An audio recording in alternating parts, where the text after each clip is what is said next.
நீலகிரி மாவட்டத்தில் மே 25ஆம் தேதி முதல் தொடர் கனமழை பெய்தது. இதனால் சுற்றுலா பயணிகளின் பாதுகாப்பு கருதி உதகையில் உள்ள சுற்றுலா தலங்கள் மூடப்பட்டன. இந்நிலையில் மழையின் தாக்கம் குறைந்து உதகையில் மீண்டும் மிதமான காலநிலை நிலவுகிறது. இதனால் உதகையில் மூடப்பட்டிருந்த சுற்றுலா தலங்கள் மீண்டும் திறக்கப்பட்டுள்ளன. இந்நிலையில் விடுமுறை நாளையொட்டி உதகையில் சுற்றுலா பயணிகளின் கூட்டம் அலைமோதுகிறது. தாவரவியல் பூங்கா, ரோஜா பூங்கா, தொட்டபெட்டா காட்சி முனை உள்ளிட்ட சுற்றுலா தலங்களை சுற்றுலா பயணிகள் தங்கள் குடும்பத்துடன் கண்டு ரசித்து வருகின்றனர்.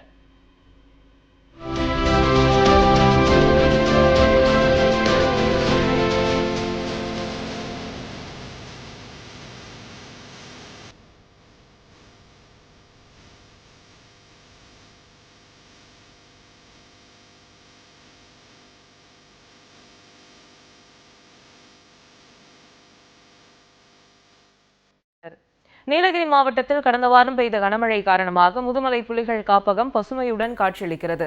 இதனால் முதுமலை புலிகள் காப்பகத்தில் வசிக்கும் வனவிலங்குகள் உற்சாகமாக உலா வருகின்றன. யானைகள், காட்டெருமைகள் உள்ளிட்ட விலங்குகள் கூட்டம் கூட்டமாக உலா வந்த வண்ணம் உள்ளன. அதேபோல் கரடிகள், செந்நாய்கள், மான்கள் என ஏராளமான வனவிலங்குகள் இரை தேடி செல்கின்றன. விடுமுறை நாளையொட்டி முதுமலை புலிகள் காப்பகத்தை பார்வையிட வந்த ஏராளமான சுற்றுலா பயணிகள் இவற்றை ஆர்வமுடன் கண்டு ரசித்தனர்.